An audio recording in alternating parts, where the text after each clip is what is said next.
Hello, film fans. Welcome to All the Film Things. I'm your host, Elizabeth. Thank you for listening. If you're enjoying this podcast, leave a review or a rating. Also, check out the All the Film Things Instagram for updates and more film things. Today, we are talking about Legally Blonde versus the reality of being a law student. Before I introduce my guest, I want to read the IMDb plot summary for Legally Blonde. Elle Woods, a fashionable sorority queen, is dumped by her boyfriend. She decides to follow him to law school. While she is there, she figures out that there is more to her than just her looks. Now, joining me is one of my good friends, law student Katherine Jakeway. Thank you so much for joining me today, Katherine. Yeah, thanks for having me. I'm excited to talk about a little bit about my life and about such a fun movie. Yes, and I have so many questions, and I'm so thrilled to have you back on. We did an episode last year on Interstellar, which has yet to be widely released, but I have been really looking forward to this episode, which is actually a topic you came up with like a year ago, or maybe even 2 years ago now. Yeah, that's right. It's a great idea. Thank you. And I'm so happy we're finally doing this episode. Yes, me too. So, to provide some context, you currently attend SMU, Southern Methodist University. What would you say your focus in law is? Yeah, so going forward, I'm going to be doing more commercial litigation work. So I'm going to be working in disputes, particularly with insurance or other commercial things. Interesting.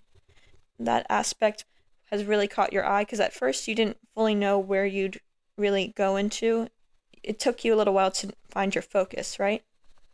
Right. Yeah. And it's been a really, really fun portion of the law to learn about. It's very fascinating. It's not something that people would generally think has so many fascinating aspects, but it really does. And I'm really grateful that I get to do some really fun work that I enjoy and I feel really fulfilled by. So what made you want to go to law school? Have you always been fascinated and interested in the judicial branch? Yeah, so I've always had an interest in going to law school, particularly because I thought first that it would really do well with my skill set. I've always been inclined to reading and writing and public speaking, all of which are helpful when wanting to be a lawyer. And the biggest thing was I wanted to make sure I chose a career where I was helping people in whatever regard that was. So I had two big main focuses. I thought I either wanted to do medicine or I wanted to be a lawyer. But then into high school and, starting right off into college, I already knew that law was what the direction I was going to go.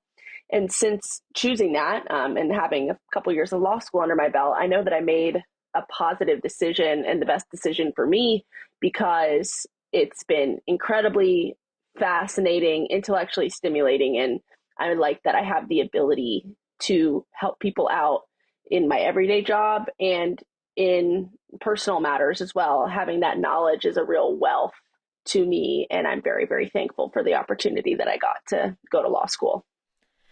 How early on were you inclined that you knew that you wanted to help people, that you had to do something, whatever it is, to help people?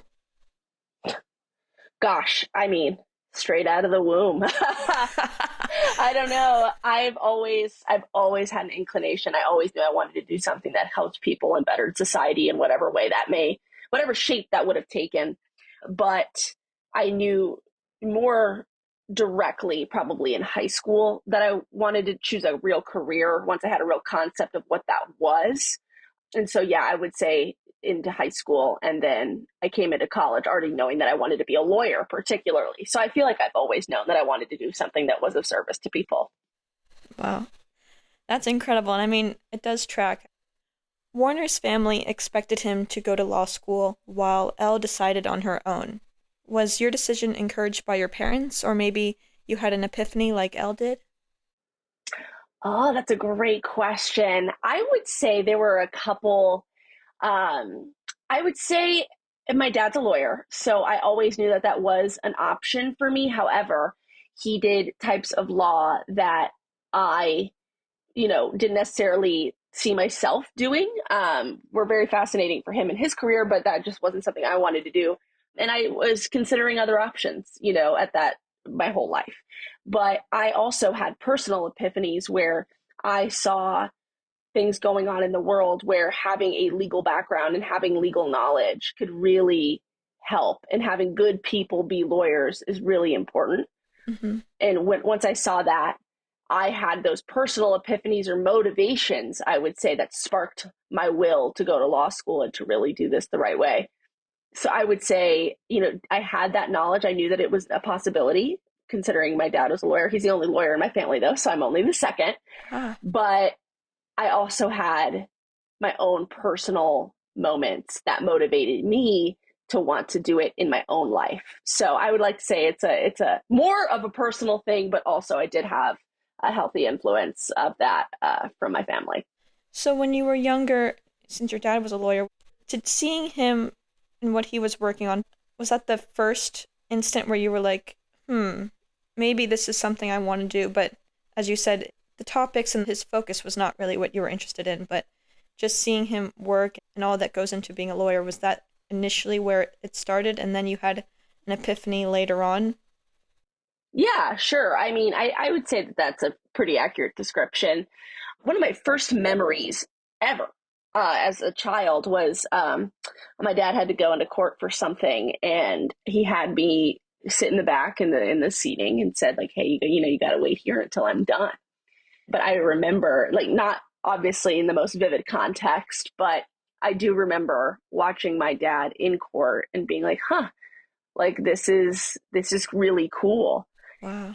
And so I knew that I had good oral advocacy skills as well, and I was deep into writing and reading. I have a strength with words, so it all kind of lined up. Just watching him in general, I would say, and at least knowing that that was something that was also attainable for me if I put my mind to it. And then, having my own experiences after that was definitely like, okay, yes, this is something I want to do for my life and I want to do for, my future career. So. Wow. So Elle had an epiphany like you did. Did you really see yourself in that moment when Elle just decides, I'm going to go to law school?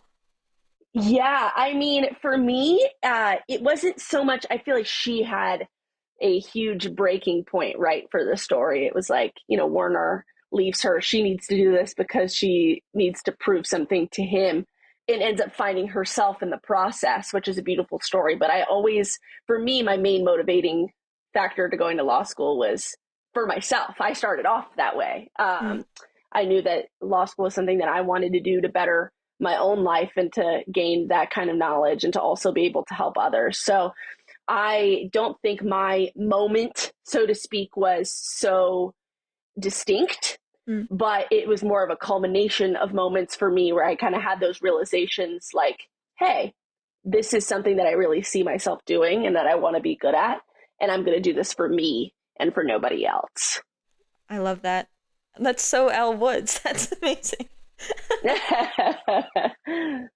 So, since your dad was a lawyer, was he, along with your mom, very encouraging and very happy that you were going to take this path? Yes, very much so. Both of my parents were very thrilled when I decided to go to law school. Because even my mom, originally, way back when, my mom's side of the family really pushed me to go into medicine because they were all in medicine.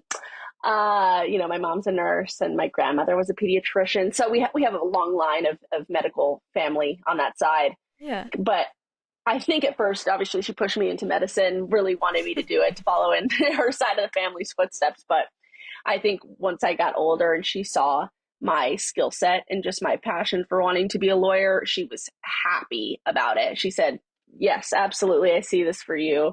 And I think eventually she kind of saw that law would actually be a better fit for me than medicine. Mm-hmm. So I think her, and obviously my dad was very excited. I was doing the same thing as him, of course. So, that's a classic parent thought, is like having somebody following your footsteps. But I think both of my parents were thrilled for me.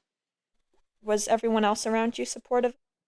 Oh, absolutely. Absolutely. Oh, good. I don't think that something that happens to Elle is, she has a lot of doubters. Yes. That really can't wrap their head around the fact that she's going to law school. On the other hand, I feel very fortunate that I had everybody around me be so supportive of my decision to go to law school and really be excited for me and my future. So I definitely had a lot of great support. That's amazing. And I know you mentioned how your interest in law and being a lawyer started at such an early age with your dad, and that's amazing. One of your first memories was in a courtroom. How telling. But did cinema at all influence your interest in law? Do you have a favorite courtroom drama or lawyer-focused film? Oh yeah, I mean, there's a couple of classics, and there's some that I haven't even seen that I've been told that I need to. And I believe I told you about one that you gotta see. Yes, but there's one that my dad really loved. I think it's called My Cousin Benny, Oh my gosh. and Classic. yeah, that's a classic, and I think that that's a hilarious movie, really fun. And then in my own, time, it was Legally Blonde. That was the front runner. And although it's funny, I don't think that that was what tipped me over the edge to want to go to law school, but it's still very fun. And past film, I mean, gosh, one of my favorite TV shows is Suits, Right, right. which is a lawyer focused TV show, which is really fun, pretty unrealistic, but very fun and very enjoyable nonetheless.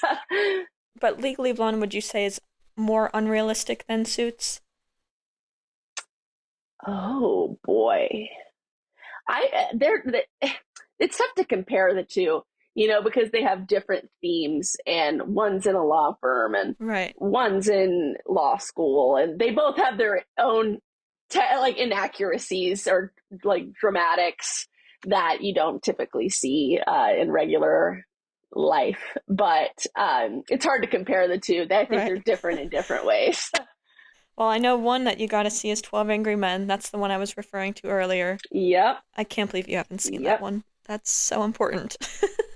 I know. I know. I haven't seen several lawyer dramas that I feel like I need to as a rite of passage. Oh, So yes. those are on the docket, so to speak. Do you remember the first time you saw Legally Blonde? Oh, I don't. I want to say I was pretty young. Ah, okay. I don't remember what year Legally Blonde came out. I don't know if you remember that. 2001, I believe. Okay, so yeah, I was pretty young. I want to say I was about 10 or 12 or so. Oh my gosh. This was a formative film for you. It was. It was. I watched it, and I don't even remember exactly where, but I've watched it many times since.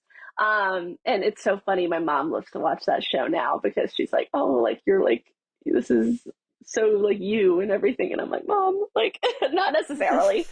But I would say I've definitely watched it more as I've gotten older, but I do remember seeing it when I was a pretty young girl. Wow. Do you know if your parents made you watch the film or did you discover it on your own? I think I watched it with my mother the first time, Ah, okay. I believe. And she was like, Catherine, this movie's hilarious. So I think she had already seen it. But I do think the first time I ever watched it but I think it was being broadcast on television. Probably. It's always on TV. Right. Okay, so I think that was the kicker. And then eventually when Netflix became a thing and Amazon Prime and all the things, and honestly, we might have it purchased. I don't even know. But that's a movie that every so often I'll rewatch it because it always gives me a good chuckle, especially since I went to law school. I always would watch it right before a semester starts because it was so motivating. Hey, I love if nothing else, like that movie is a real motivator. I love it for that. It is. Yes. Elle is just such a great role model, even if you're not pursuing law school. So Absolutely. it's a really great film, and I'm happy that you watched it so early on because I didn't discover it till a little later in life. Yeah. Yeah, no, it's a fun one for sure. How much of Legally Blonde would you say is ingrained in law school culture? Are lines like "what, like it's hard" referenced often? Absolutely. Yes. People love to put that as an Instagram caption, as a sticker. Um, Yeah, very often, you know, people that are blonde that go to law school, oftentimes their friends will call them legally blonde. Uh, so it's just kind of like a little joking thing. Everybody, you know, it's a classic, right? It's a classic Yes. movie that everybody thinks of when they go to law school, especially young women. So it's it's not something that you would want to say was the only motivating factor for you to go to law school, Sure. but it is something fun that people like to reference when the time is right, for sure. Has your opinion of Legally Blonde changed since attending law school? I don't think my opinion of it has changed because at the end of the day, it is a movie, right? And you kind of have to Mm-hmm. take it for what it is. I'm not one of those people that is in a certain career, like, you know, maybe doctors will scrutinize Grey's Anatomy for its Mm-hmm. inaccuracies, or lawyers will scrutinize Legally Blonde or Suits. I just kind of take it for what it is, right? Because Mm-hmm. it's still a movie at the end of the day. It's impossible for it to be a complete and accurate depiction of Mm-hmm. practice Sure. and of law school, right? But I love it. I still love it. I still watch it. There are some things that I didn't know were inaccuracies until I went to law school, right? So Oh, before you yeah. go, you have this view of like, huh, like this is law school, like this is what law school looks like. And since being in, I'm like, this is not exactly what law school looks like, but I Yeah. still love it for what it is. There are some nostalgic things about law school that there are still the law school vibes there, Mm-hmm. but I still love it for what it is. Are you particularly a fan of Reese Witherspoon? Yeah, I think she's an excellent actress, and I think she was perfect for the role as Elle. Perfectly cast. Yeah, she was really iconic in that role, and did an excellent job with Elle, I thought. She's such an icon, and what she's done for women in film and for authors is really incredible. Mm-hmm. I know this is not an analytical episode, but I do have one analytical point to make. Absolutely.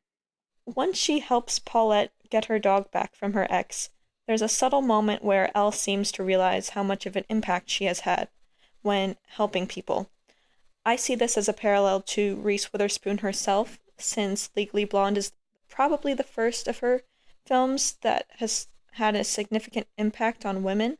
Mm-hmm. Now, years later, she has significantly been impactful to women in the way women are portrayed in film, as well as authors, as she continues to put a spotlight on literature. So, that moment where you see her subtly smile after Paulette's happily with the dog again, that's the moment I parallel to Reese in real life. Yeah, I love that. I love that parallel. I think that's great. She's such an icon, and towards the end, I'm gonna have a recommendation for you. Okay. But I feel like if this film was made in the 70s or 80s, Goldie Hawn would have been perfect for this role Huh. because it's just her kind of role. But Reese is the Elle Woods. There cannot be another, so She's the Elle Woods. the Elle Woods. What do you admire about Elle? What qualities do you aspire to acquire in yourself? Oh man, so many. I mean, I think Elle's confidence is admirable. Her willingness to help people. You know, you just referenced that moment with Paulette. She sticks up for the people that she cares about with her, at that point in her first year of law school, even very limited knowledge. Yeah. She didn't really know what she was talking about in that scene. But she knew that she had the conviction that she wanted to help her friend, which is very admirable. And also her dedication, you know, her willingness to look past the people who doubted her and the people who tore her down and said, hey, all right, I'm going to get it together and I'm going to, you know, prove these people wrong.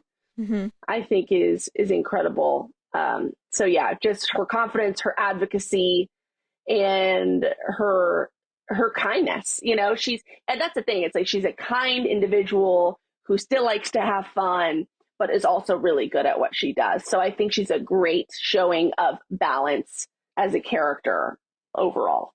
Yeah, that's perfectly said. And oh gosh, what was I going to say? That you made a really good point. I can't believe it escaped my mind.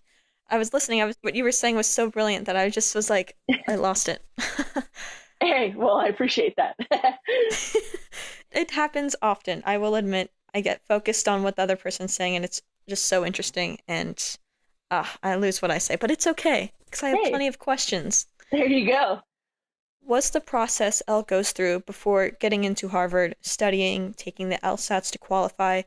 Is that the same process today when attempting to be accepted into law school? Yeah, so I mean, I think it mirrors, right? It's pretty similar. What LSAT prep can look like looks different depending on what you have access to. You know, there are prep courses with materials and classes that some people do. Some people self-study and they'll get books or whatever study materials that help them. There are services that are free. There are services that you pay for. Sometimes if you're in, still in school and college, your college will put on LSAT prep courses.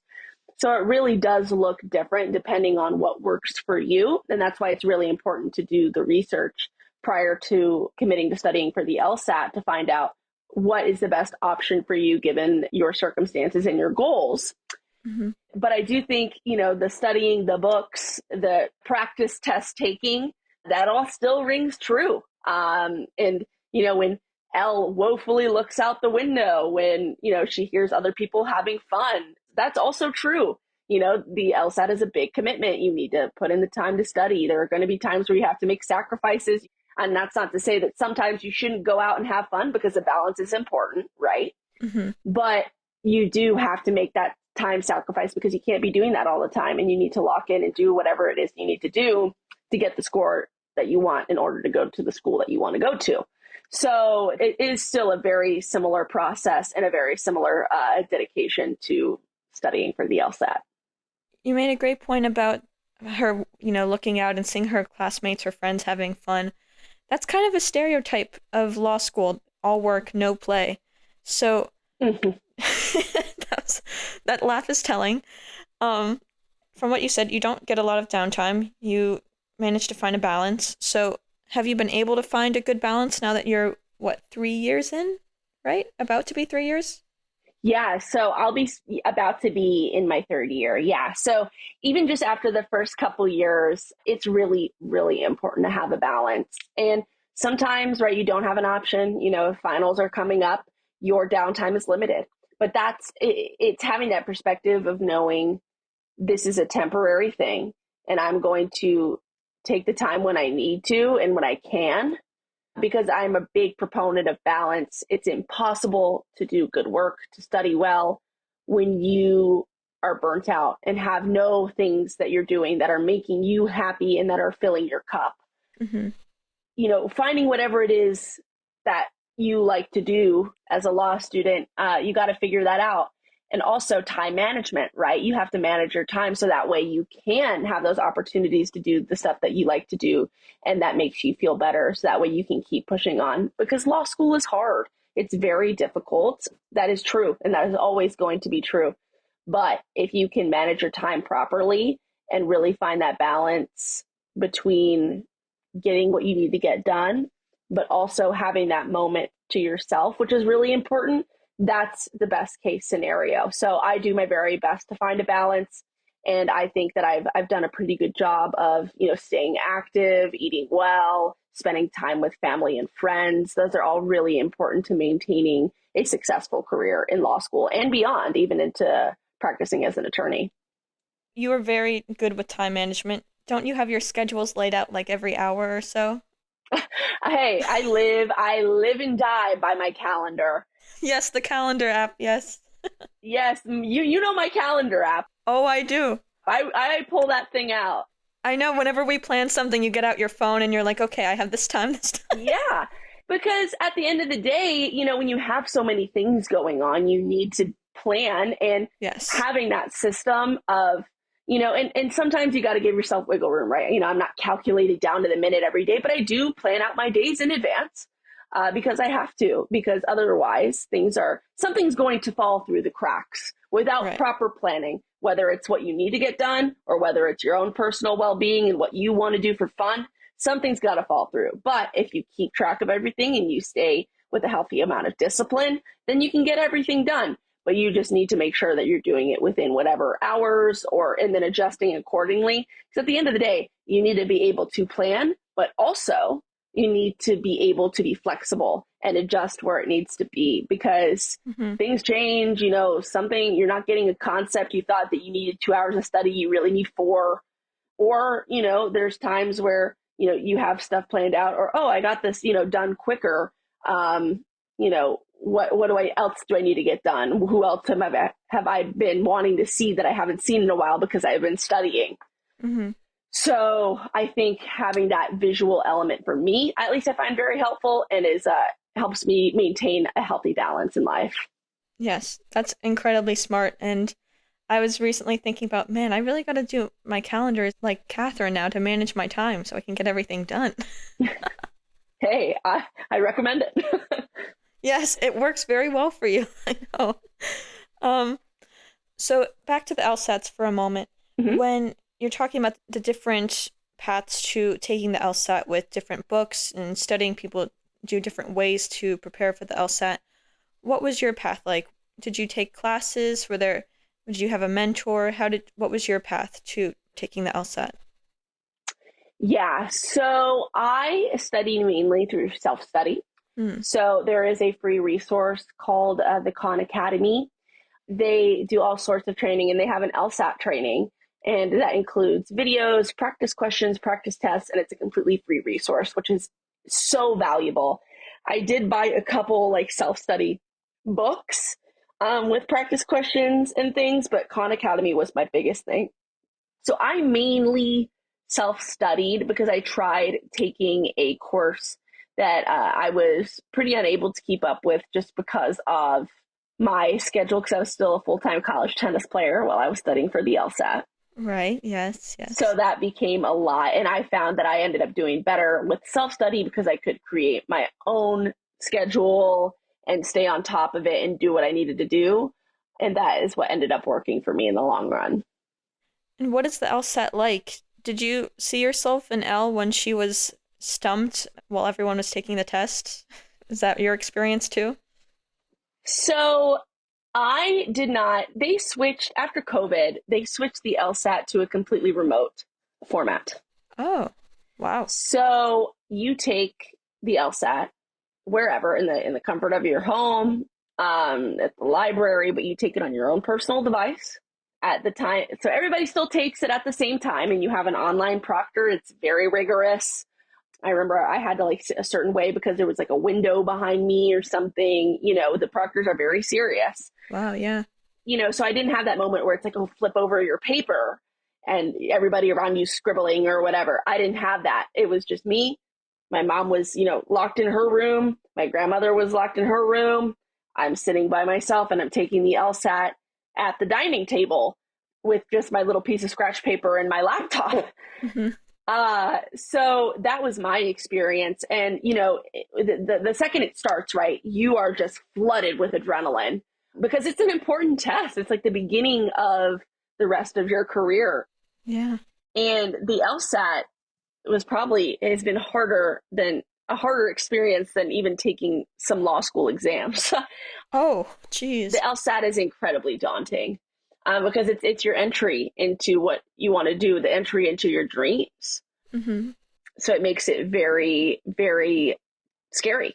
I mean, to be honest, right at first. But at the end of the day, you have to focus in, because you're only given a very limited amount of time for a lot of questions.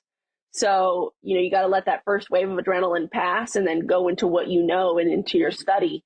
So that's what I did. And it was terrifying because I was still at home in Florida at that point, and there was a hurricane that was like on the way while I was taking this exam. Oh my God. And I was terrified. I was like, do I need to fly out? Like, do I need to fly back to Texas so I can take this exam? I don't know, because if you start taking the exam and it logs you out, sometimes it like disqualifies your score and you have to take it in the next cycle. And I did not want that to happen. No. I wanted to at least get one score under my belt at the time I was taking it. I think I took like the August exam or something, I believe. And I remember there was that stress of it all. It ended up being okay. My connectivity was fine. We didn't get hit by the hurricane as much as we thought we were going to, or maybe it hit the next day or something. But I just remember when you're not taking it at a testing center with other people, it's very scary just to like worry about technical issues and everything, but we made it at least. Were you happy with your score? Did you only have to take it once? Yeah, so I only ended up taking the LSAT once, and I was happy enough with my score that, I applied to some reach schools, but I knew most likely that I would end up at SMU because I love it. I love it there. I love it in Dallas. I think it's a great place for me, considering that's where I went to undergraduate school. I've created wonderful connections and friendships here. So it was just kind of a shoe-in for me in terms of deciding where I wanted to go. And yeah, so I only took it one time. I was happy with my score and moved forward from there. In retrospect, do you wish you had taken it in person amongst fellow future law students? Yeah, partially, yes. I really thrive in that environment. Like when I'm around people taking a standardized test, it was a bit odd. But we were just coming out of COVID. I took the LSAT, I believe, in 2021. Yeah, because it was right before my senior year of college, because I applied to law school my senior year of college. That's right. So I took it in August of 2021. And I do wish I could have taken it in person. I feel like that probably would have put me more at ease. Mm-hmm. If like something happens, like I'm around people, like maybe I won't be the only one experiencing an issue. But also at the same time, it did take the stress of like getting there, out of the question. And I think it's pros and cons, right? But I think at least personally, I mean, the grass is always greener on the other side, right? I mean, I do think I would have, of course, appreciated taking it in person, but there were certain comforts to taking it in your own home and feeling like you have a safe space. But I do think, at least for me personally, I think I might go with I would have preferred to take it in person more. Are you normally you prefer pen and paper, or do you prefer computerized exams? Pen and paper, 100%. Yeah. Always have, always will. Mm-hmm. I hand wrote my notes all the way through college. And once I got to law school, I started taking them on a laptop because I just couldn't get everything that I needed to down fast enough. Some people even do still handwrite their notes, even into law school. And I might try that again because I do miss it. It was a good system for me. And so whenever I do have a pen and paper exam, which we do sometimes in law school, it's always my favorite thing. And I really thrive with it because the online exams can get a little tough, but I've also adjusted to it because, you have to, but I'll always have a special place in my heart for a paper pamphlet and a pencil. So of course, that's the best way to go. Honestly, so many computer exams now. I'm not a fan. It's sign of the times. You just got to roll with it, but makes you appreciate the classics more. Alexa, play Sign of the Times by Harry Styles.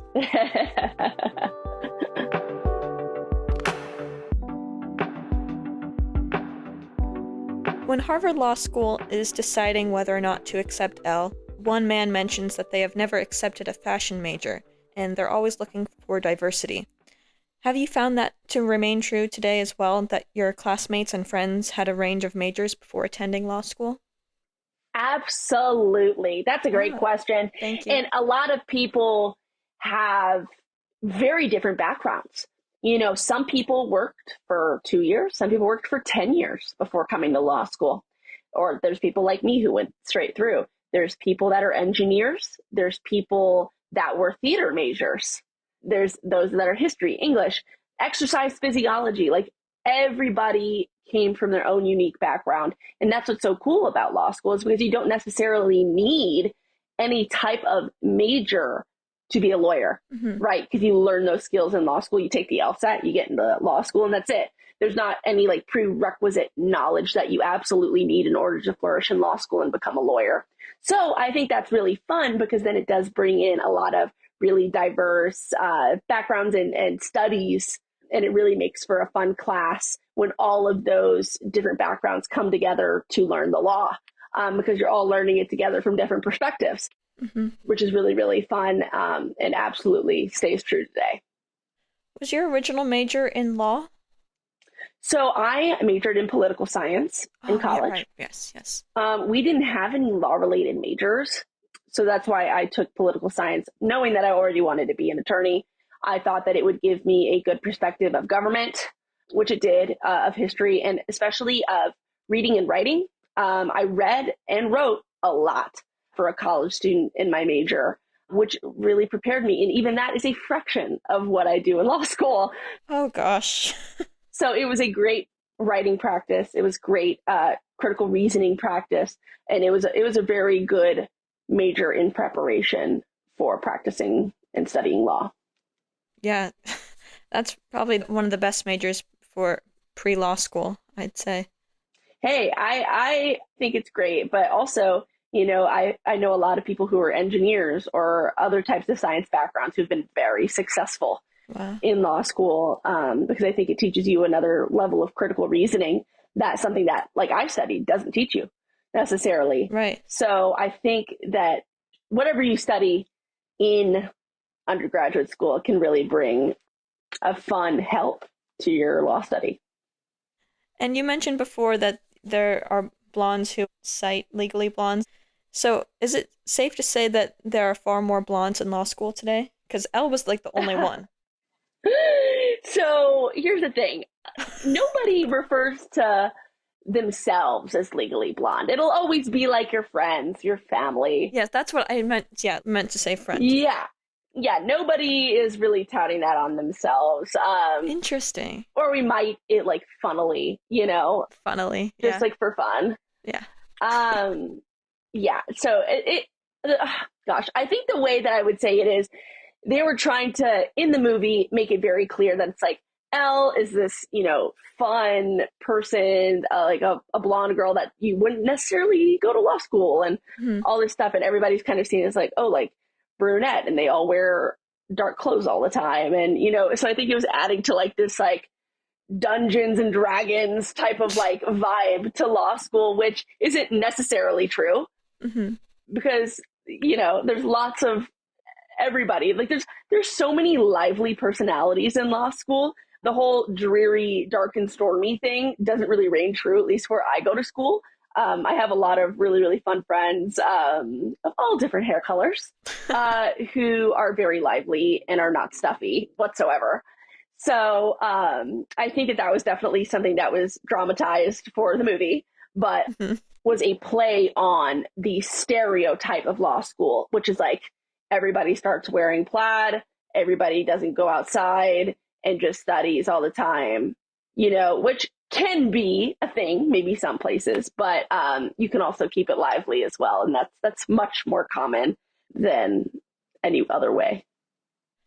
How was your first day of law school? Was it tough like Elle's was? Oh man, I vividly remember my first day of law school. I remember the very first it was a contracts class. And we were all quaking in our boots to see who would be the first one cold called. And everybody remembers. It wasn't me, but I remember exactly who it was. And I remember exactly what case it was. And it's just a moment that you just never forget. And I think I kind of went through the day. I mean, I had read and read and read. I knew those cases inside and out because I was terrified of being cold called for the first time. And that's a scary thing, learning by Socratic method, having to speak in front of everybody. I feel so bad for the girl that got called on the very first day. She was very nice, but it had to happen to someone. So I remember just kind of going through the day like, oh gosh, I hope I don't get called on. I hope I don't get called on. And I didn't. So I survived my first day. And I remember just afterwards walking home and feeling so accomplished and feeling like, wow, I'm really on my way here. And it was a beautiful moment and something like I had never experienced. And it brings me a lot of joy. It's actually something I haven't thought about in a very long time, but does make me nostalgic already. Well, can you tell your orientation story? Because I remember that was a big moment for you, even before. Oh, yeah. So to be fair, yeah. So I might not have gotten called on my very first day of law school, but I'd already gotten called on in an orientation. So I'll give you the story. I love the story. Throughout, we had like a 3-day orientation, right, with different programming, different informative sessions. And we also had a mock class, right? So they split us up. So there were like 90 kids in the room, huge class. And one of the deans of the law school at the time, I think he's still the dean, I'm not sure. He ran a mock class. We were assigned to read one case. And he was going to like run through a class, and I will not forget it. He had just had this roster of names that were supposed to be in this class. No pictures, no nothing. He just goes down the line. And all of a sudden I hear the fateful words, Miss Jakeway. And I can't even describe to you the fear. I was like, this is at least a practice, but still you're in front of 90 other people. This is the dean of law school. I don't know what I'm doing. And he comes over to me. He's like, Miss Jakeway asked me some question about the case. I respond. I blacked out. I do not remember what I said. And then he asked me another question. I answer. And then I got the first time, and then he just moved on to the next person, asking them a question. Mm-hmm. But then in my head, I was like, wait, did I answer the question right? Because at that time, I'm like, normally, at least in college or in grade school, you raise your hand, you answer a question, they're like, oh, that's correct. Yeah. Right. But in law school, oftentimes you'll answer a question. If you answer it correctly, then the conversation will just keep going, or the professor will move on. Right. Mm. Typically, when you're not giving them exactly what they want, they'll keep asking you questions until you can reason your way to the answer that they want. So when he didn't, say that I was incorrect, or, ask me more and more questions trying to get me to where I needed to go, I was like, wait, I just answered the question correctly. And then I remember once that little class was dismissed, everybody, several people came up to me and were like, you did really well. Like, that was so scary. And I just remember that moment feeling so accomplished, like deeply, deeply accomplished. And had my first taste of like, yeah, this is where I'm meant to be. I'm meant to do this. I can do this, which was really, really fun and a really wonderful moment. But boy, oh boy, was it scary. It's scary. And then come again on the first day of class, I'm like, oh, hope this doesn't happen to me again. But at the same time, it was terrifying, but it also put a lot of good vibes on what I was going to do, which is really, really great. That's so amazing. You had that moment. Even before the first day, you just had that reassurance, like, I'm meant to be here. This is what I'm supposed to do. I'm going to be okay. 100%. Do you still get scared, though, when you're cold called on? Oh, much less these days. I mean, I think there's always going to be a little bit of like an uptick in your adrenaline. I mean, I think for me, it always will be, but it's significantly less scary because I've done it enough times now. It's happened in every class, and you get used to it. You get prepared, you get ready to go. And at the end of the day, if you don't do perfect on a cold call, it's not the end of the world. Nobody cares. You should always be prepared and do your very best. But if you don't answer something perfectly, that doesn't affect your grade. It doesn't, none of your classmates are going to remember. So, the stakes are a lot lower than they originally seem. Obviously, you still want to sound prepared, because that's a pet peeve of mine when people are completely unprepared, and then you can obviously tell when they're answering questions. But as long as you do your very best, it's not bad, but it'll always give me a little bit of grief. What happens if you are ill-prepared, or if you don't do your homework? Have you ever seen anyone get kicked out like Elle was on her first day? No, never kicked out. But some professors will be easier than others, right?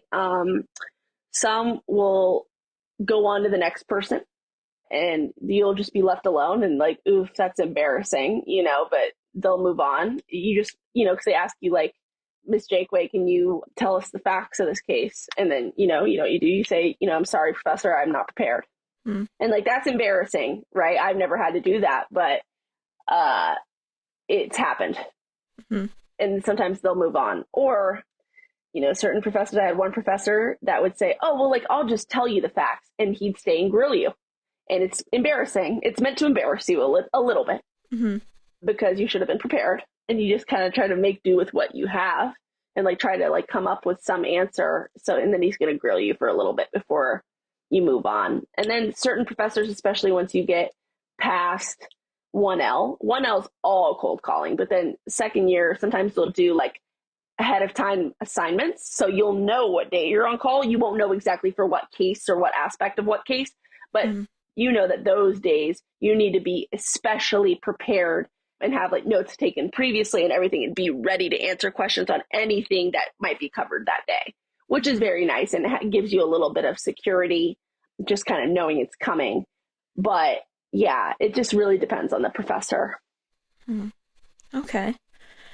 You mentioned on your first day that you were all like quaking in your seats, but as Elle watches everyone take their seats for her first class, she has a big smile on her face.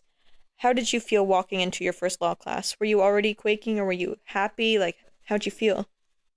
Two things can exist at the same time. I was really happy to be there. I was really excited to be there. It's invigorating, right? It's like, oh my God, my first law class, like contracts, like I'm so cool. Like, you made it. You're here. I'm here, like we did it. But also I was afraid. Like two things can exist at the same time. Yes. Like I can be simultaneously grateful and excited, but also terrified. Yes. Humans are complex. We can be two things. Yes, we are complex individuals. So I would like to say I was a healthy mix of both. Yes. Was there such a clear difference from your first day of college to your first day of law school?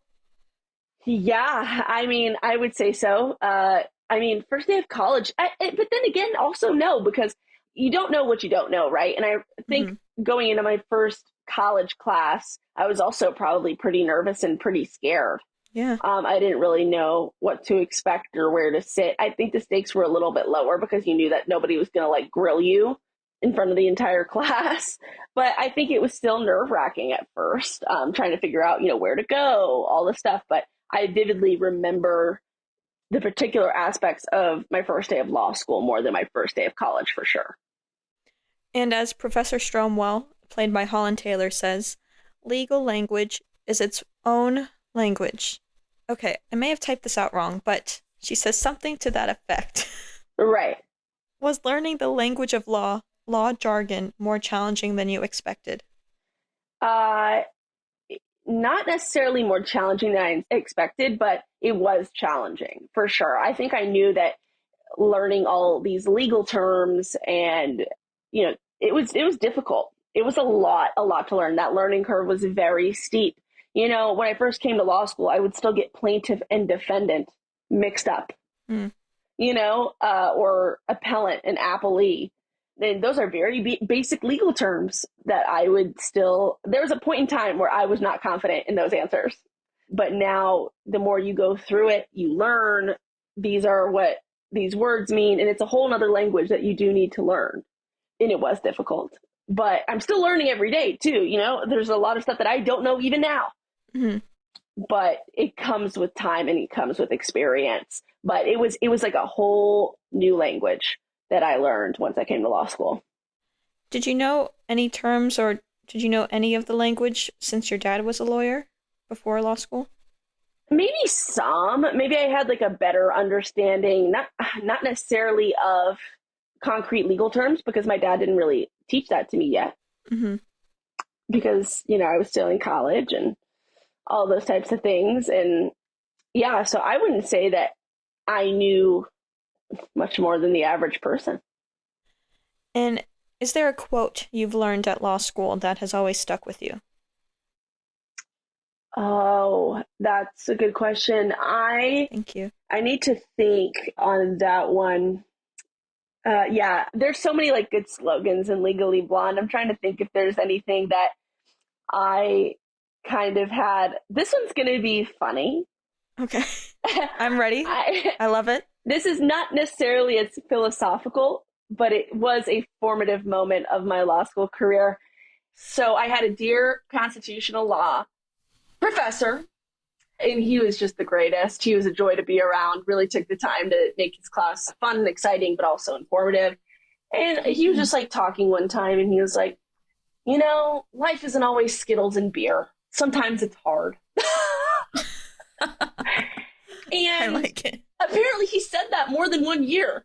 So like I've talked to other people who've taken his class, and like, yeah, life isn't always Skittles and beer. And that's something that, me and my law school friends have said, I think it was like kind of like a something along the lines of like, life isn't always sunshine and rainbows. Yes. But life isn't always Skittles and beer. So that was like a funny funny saying that always sticks with me and it really makes me smile because it was just like a classic moment in my 1L year. But that's the only one I can think of right now. I wish I had a more deep quote, and I'm sure there are some, but that's just the one that always comes up the top of my head. There are some quotes in Elle's first class scene. One is by Aristotle, stating, "The law is reason, free from passion," and another being, "The law leaves much room for interpretation, but very little for self-doubt." Do any of these quotes deeply resonate with you? Yeah, I would say the second one for sure. I think, when you are at least a law student, there's going to be times where you do feel a little bit of imposter syndrome or you feel a little bit of self-doubt. However, I think that it's important to keep that to a minimum because, like any law student who's made it into law school has a reason to be there and has earned it. So I think in order to do your job well and to get the best out of your study, you need to believe in yourself. It's very, very important. Now, the quote of "the law is reason free from passion," I think in theory that's true. However, you do need to be passionate about the practice of law and about advocating for your clients. So, the law itself is supposed to be a reasonable thing, but I think it's important to be passionate about your practice. Yeah. And even Elle cites that line in her graduation speech, her valedictorian speech, and she kind of twists it because she knows that passion is very important in the law and practicing the law, just as you said. So I think that's a great distinction to make from that line, because you're right, probably, that, that line is in theory true, but that passion has to be there. Absolutely. Now, you mentioned that there was a professor that made it fun, but also you learned a lot from him. Is maybe that professor, or has there been a professor that you've really bonded with that you would consider your mentor? I mean, I don't necessarily think that there are any that I've created a mentor relationship with, so to speak. There's a few that I've really enjoyed being in their classes. I've been in a lot of really big classes, so it's very difficult to kind of create that relationship in such big classes. But although I don't really have that relationship with just one, I feel like I've had wonderful experiences in many of my classes. And SMU has excellent professors who like to, make class a good experience, but also care a lot about their students, but are very, very, very smart and very good at what they do. They teach a wonderful class. So I've been very fortunate to have sat in on many wonderful classes at SMU Law. Even though, I might not necessarily be close to just one, all of them are really great. Have you ever gotten such reassurance from a professor? How do you mean? Like, when Elle's about to quit, Professor Stromwell says, you should come back. Don't let this one professor, this one man tear you down and make you quit. And, I mean, it was even echoed by her love interest in the film, played by Luke Wilson. I'm forgetting his character name, but he's also reassuring her. He just, he wasn't a law professor, but he was one of the helpers, like, I forget what the term is, teacher assistant, maybe? Yeah, he was a TA. Yeah. So someone, maybe not a student, but also someone, quote, higher up, I guess. I don't know. But he was a year ahead of her in law school. Right, yes. Or he had just recently graduated. One of the two. Something like that, yeah. He was just a little ahead. But have you ever gotten that reassurance from anyone like that? Not necessarily from my professors. Like I said, I didn't really create super one-on-one relationships with anybody. But in the net, all the professors are very open about, we're all here to support you. Like, all the professors have opened that door to all of their students, which is really great. So I'm very thankful for that. The first few fellow law students Elle meets have impressive backgrounds. One has a master's and PhD, another has a PhD and is an activist, and another has a 187 IQ, all of which come from accredited universities, colleges. Were you intimidated early on by your fellow law students? I wouldn't say I was intimidated. Of course, I would say I was inspired. I Mm. felt grateful and lucky to be around so many bright, intelligent, budding legal minds, Hmm. and that made me feel good about myself. Is like, I got in here too, and that means I'm also of this caliber, which was a really nice feeling. Uh, and yeah, so I wouldn't say I was intimidated. I would say I was very encouraged by my classmates, and they all are very admirable, and a lot of them really inspire me. Wow, that's amazing. Um, but are law students very competitive with each other? I mean, I think that depends on where you go. I've Mm. heard at other law schools that they might be a little bit more competitive. At SMU, that has not been the case. I have not experienced that. I have only experienced helpfulness and collaboration. We are not I did not sense competition, at least in my class. Everybody just kind of stayed in their own lane and worked really hard. Everybody was open to studying with other people. And I think that's also a testament to our generation. I feel like we are a collaborative generation. So I feel like Hmm. maybe that stereotype of law school may get fewer in the country. I'm sure, at maybe some of the top law schools, it's possible that maybe they are more competitive, or maybe, being less competitive is something about the culture of SMU, but I feel incredibly supported. I do not feel like there's like a cutthroat atmosphere at all. And I feel very fortunate for that because I do enjoy more of a collaborative environment. You mentioned collaborative a few times. Do you have a study group? Mm-hmm. Well, especially during 1L, me and my best friends, we all studied together for finals, which was really great. What is that dynamic like? Do you all take the same classes and quiz each other, or is it every study point is laid out, outlined, so you know exactly what to cover? Like, what is that? What is a study group at law school like? Yeah, so we wouldn't study together all the time, right? But especially Hmm. for finals, we would go over, the main topics. We'd go over topics that we weren't super clear on in our outlines. Uh, yeah, so it really depends on everybody's study style, but at least in our situation, we would, right before finals, we'd go over the course, we'd talk through things that people had questions about, and then move on from there, and then just gave it all we had on the exam. Hmm. How often have you participated in mock trials? So I have never actually, I'm not on the mock trial team. So, but there are Ah, some people that there's a are. team. There's a team that you can join. I'm Interesting. not on it, but I have Okay. several friends that are, and they really enjoy it. We did a moot court competition my 1L year. It's part of our curriculum, and that was really fun. And you got to argue after a brief that you wrote, which is really good, and was really fun. But yeah, my have not done mock trial, but that is an option for many law students if they decide to join a team.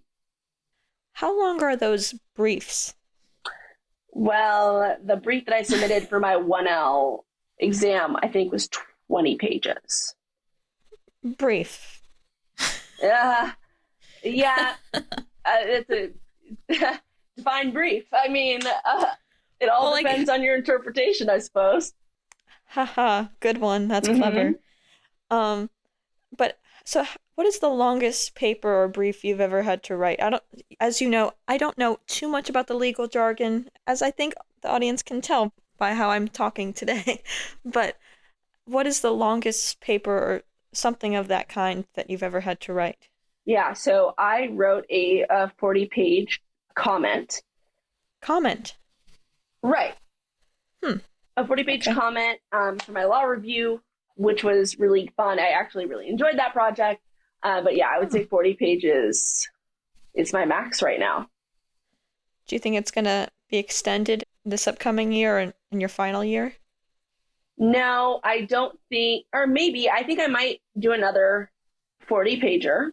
It's very Hmm. possible, but we will see. We'll see what is to come. Mm-hmm. Um, let's see. Elle has an epiphany about the case after talking with Salvatore at the water fountain. Have you ever had an epiphany about a case? I mean, I know you mentioned you're not involved with mock trials, but even just learning and about a case, maybe?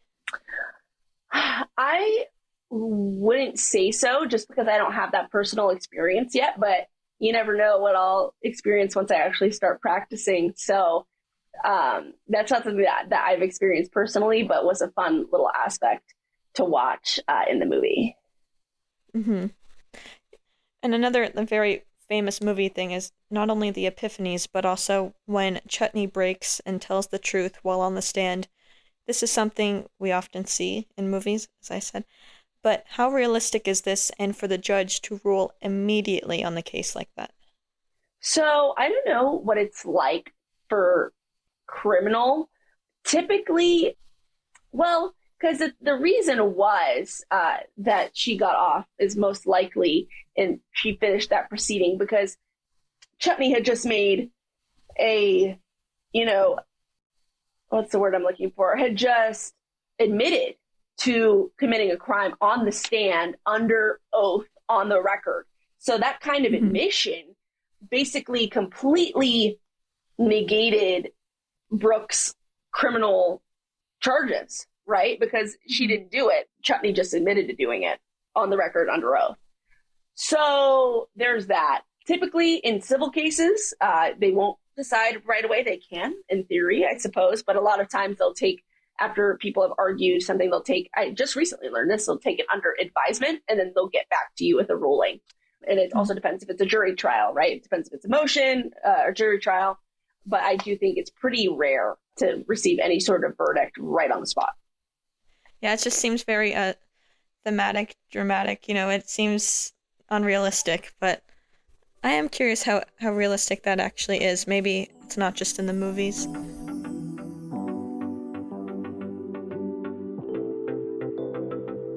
Would you say law school has changed you?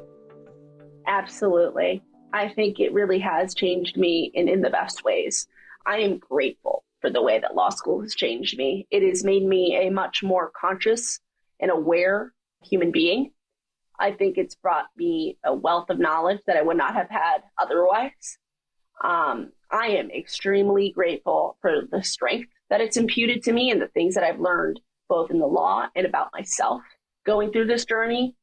And I deeply resonate with the growth and change that one experiences going through law school. And I'm deeply, deeply grateful for the fact that I got to grow as an individual through law school.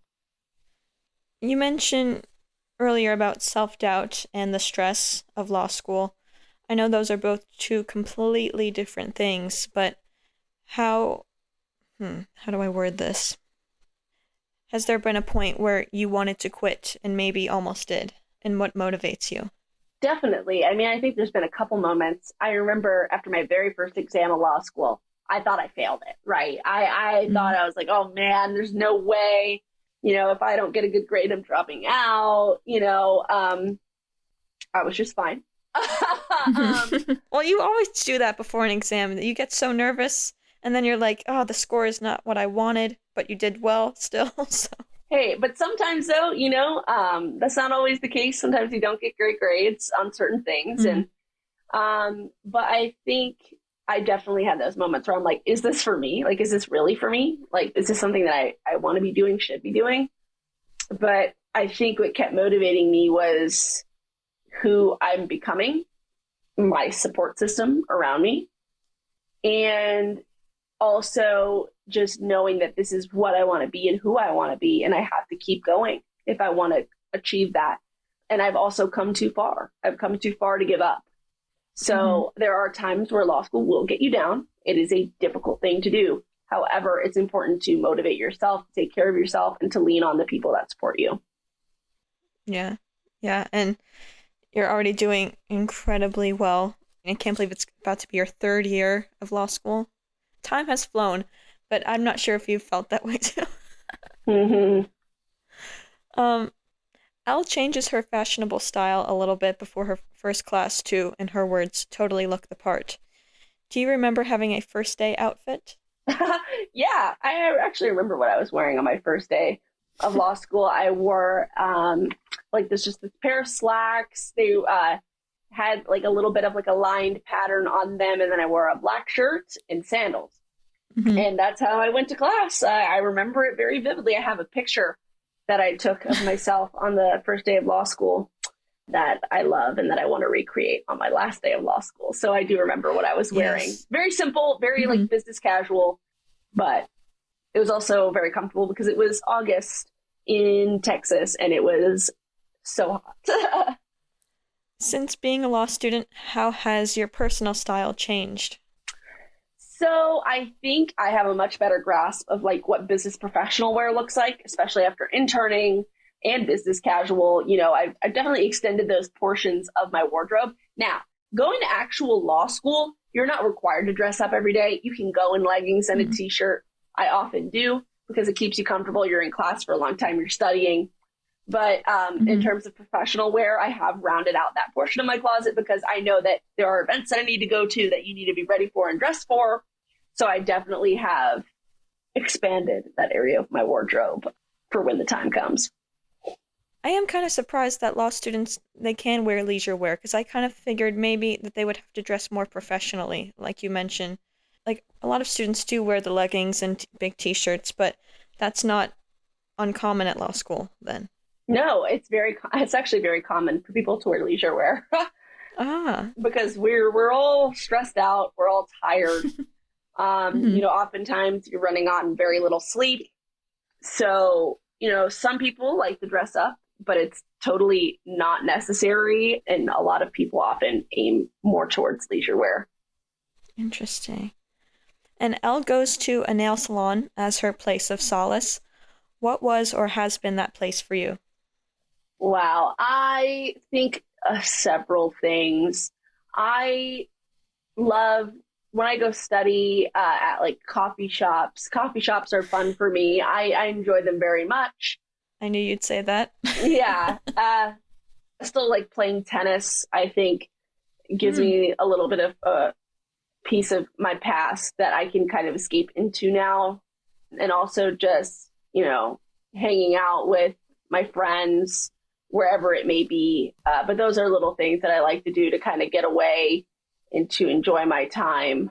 But especially a coffee shop, even if it's not even doing schoolwork, just taking a book, getting a warm cup of coffee, something about the ambiance to me is a special place to me. And I always feel very safe and comfortable there. You've always loved a coffee shop. I do. I'm a girl. If not anything, I am consistent. Yes, yes. You go to so many coffee shops. You're a coffee shop connoisseur. I am. I like to think that I am. I love scoping out new places. It's really a fun pastime for me and kind of like a hobby. Do you have a favorite one in Dallas that you want to shout out? Yes, I do. My favorite, I have several, but Halcyon, I love that place. That's definitely the biggest one. I love that place. It's a place I often go to study. So shout out Halcyon. You guys are the best. Yes. When you imagine post-graduation, after earning your degree, and you are officially Katherine Jakeway Esquire, what kind of impact do you hope to have on others and maybe also the world at large? Yeah, so I hope, first of all, to be an inspiration to just the people I'm around. And hopefully, as I get older, younger women will feel comfortable talking to me. I hope that, once I start working, the younger attorneys, I hope that I can be a mentor to them and help them because I feel very fortunate. I've had wonderful mentors that I've worked with just this past summer that have really helped me prepare for what's going to be coming when I become an attorney. And then just helping people in their personal lives that aren't lawyers, with the knowledge that I have that they might not otherwise know. That's going to be really important for me. And just doing my due diligence and being a great attorney, I think is really important because I want to give this give my reputation to be a good one, right? So I really hope that I can be a positive influence on the practice of law and on this really prestigious and really great profession. That's really admirable, and Thank you. I know that you will be that to so many. And it just speaks to, just as Elle is, you know, she's a girl's girl. And yes, right on. you are also very much a girl's girl. And this actually reminds me of a point that I had forgotten earlier about you mentioning the qualities of Elle and how she's always very kind and she doesn't put down even Vivian when she's rude to her. She always puts her head up high and she's still nice to her and she will still uplift those women. So absolutely. I mean, I think that's important, right? It's like we're all out here just trying to do the best with what we've got. It costs nothing to be nice to people. And that's something that I want to hold true in my everyday life and in my career. Is Katherine Jakeway for President 2036 still a possibility? Hey, I mean, you never know. I mean, I think that it would be very awesome to run for some sort of office. I like to think that I could be a good representation for the people. You never know what the future might hold. I can say I am the future, and I can say for all people that yes, you will be. Aw, well, thank you. Yeah. Well, you never know what the future may hold. And we'll see if it holds a spot in office for me one day. Was that always something that you thought about? Because I know we've joked about this. We joked about this in high school. But was that something that early on you were like, you know what? Maybe I would like to do that someday. Yeah, I mean, I think it's something a lot of people think about when they go to law school, just because we're so tied into, you know, our governmental system. It is something I think it's something a lot of lawyers or law students at least think about. And so, you know, you never know if it'll actually happen. I don't have any like deep convictions yet, but you never know what the future may hold. And what would you say to someone who is thinking about going to law school? I would say, first and foremost, make sure that being a lawyer is what you want to do, because it will be difficult. It'll take a lot of hard work. Now, second thing that I want to follow that up with is, just because it's going to be hard, do not let that discourage you from doing it, because there are so many wonderful and capable people on this earth that I feel like a lot of us struggle with imposter syndrome. It's like, if you have put your mind to doing it, you can do it and you will do it. So I think the key is understanding what you're getting yourself into. But once you've made that commitment, don't look back. Keep going, believe in yourself, continue to be motivated, and it'll all be worth it in the end. So I think the first thing is, that commitment, and then committing to yourself. Wow. Thank you so much for joining me today, Katherine. I am so proud of you. You are one of, if not the hardest working person I know. I am constantly in awe of you. You have had quite an impact on me, and I know you are going to have a wide impact on others in the future. You are incredibly kind, intelligent, and fair, and I often think about how lucky I am to have you as a friend for approaching 8 years now. Yes, I can't even believe that. Well, thank you for your kind words. Yeah, it's been such a ride. It's wild to think that we were just kids and now we're growing into young adults doing, wonderful things in this world. So your friendship means a lot to me, and I'm so glad that we got to chat about this today. Yes, this is such a great idea. It's such a good film, and I've learned a lot about what you do from being a lawyer, and I've known I mostly see the stress of it all and the scheduling. Right. That's mostly what I see, and the busy days, busy nights and such. So it's really cool to learn even more in depth about law school and what you're striving for. It's really fascinating, and I hope I picked up some of the jargon and that I didn't sound too, out of touch or whatever. No, you did wonderfully. You asked excellent questions. So thoughtful, as always. So informed. You do an excellent job, and I'm very grateful that I got to join you today. I'm so happy you're now going to be on the wide release of the podcast. Yay! It's finally. So exciting. I'm so happy. Now, before I ask my final question, just as a little extra thing about the film, do you have a favorite scene? Do you have a favorite moment? I would say my favorite moment of the film is Elle at graduation, giving her speech. Because I feel like that's the dream, right? of any law student is to get to that finish line, get to graduation feeling fulfilled. So I am looking forward to that moment, and it just her thoughtfulness in her speech, her experience now with her professor that she so dearly cared about, with Emmett. That was her. Emmett. That's his name. And then the friendship that she had struck up with Vivian. I think that was a beautiful scene, that culmination of events and that feeling of accomplishment. I think that's my favorite scene in the movie. It's such a great scene. And the repeat of Perfect Days at the end is perfect. Beautiful bookends to the movie. Yes. And the film opens with that same song, but it's used as more of a foreshadowing instead of a genuine, yes, it's truly a perfect day. Right. I love it. It's beautiful. I love two bookends. I love when the story comes back around, especially with song. I love a good taste of music in film. So you do. That was that is a great note, and I love it. Speaking of music, the music at this time that they were using, like those pop songs, 2000s pop songs, amazing. Amazing. It really adds to the 2000s nostalgia of the film.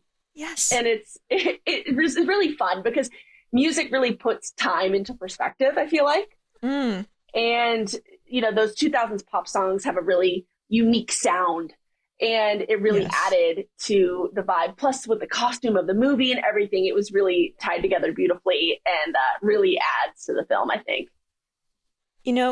It's funny, 2000s music, yes, it's so fitting. But there is, oh my gosh, I don't know if you know this, but I found a deleted scene where they mention Britney. Really? Yes. I couldn't believe it. They cut this out for some reason. And you are a fellow Britney fan, so I will share this little tidbit I learned. Just after Warner had broken up with Elle, her friends come over to console her. They try and figure out why he would break up with her. One friend suggests his grandmother had something to do with it, and Elle says, "No, she really likes me. She told me I look like Britney Spears. And why would you say that to somebody you don't like?" I love that. Why didn't they keep that in the film? Hey, well, and now it's like a little tidbit that we got to find out all these years later. Yes, it's perfect. I love it. Oh, this has been such a great conversation. I've really enjoyed this, and I'm, again, so happy that our episode will be heard by hopefully many, especially aspiring law students. So I'm so grateful that I got to share my story. Yes, and I know people will take it to heart. Mm-hmm. I'm happy people will get to hear the sort of things that I've heard for years and been inspired by from you. So, well, thank you. Is there a film recommendation, a line from a film, really anything you'd like to conclude our episode with today?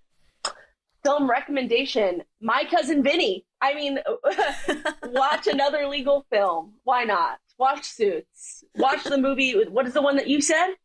12 Angry Men. 12 Angry Men. I mean, those are the recommendations.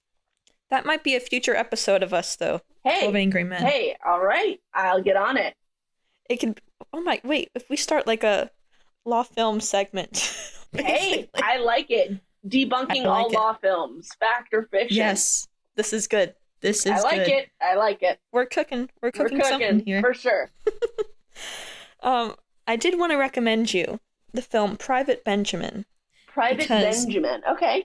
Yes. It's from 1981, I believe, starring Goldie Hawn. It's not a lawyer type film, but it's very similar. So many parallels. Goldie Hawn is the main character, and she is basically brought through the army. It's kind of Legally Blonde, but army. Okay. So she's dismissed as a blonde. Oh, she can't do this. She's not smart enough. She's not strong enough, but she can. And she's another inspiring figure. So I think you might enjoy that one. Great. Well, I will definitely have to watch it. It's a good one. I promise you. Great. All right. Thank you again for joining me today, Katherine. Of course. And thank you all for listening. And Katherine, I think this is the beginning of a beautiful episode. Absolutely. Bye, everyone.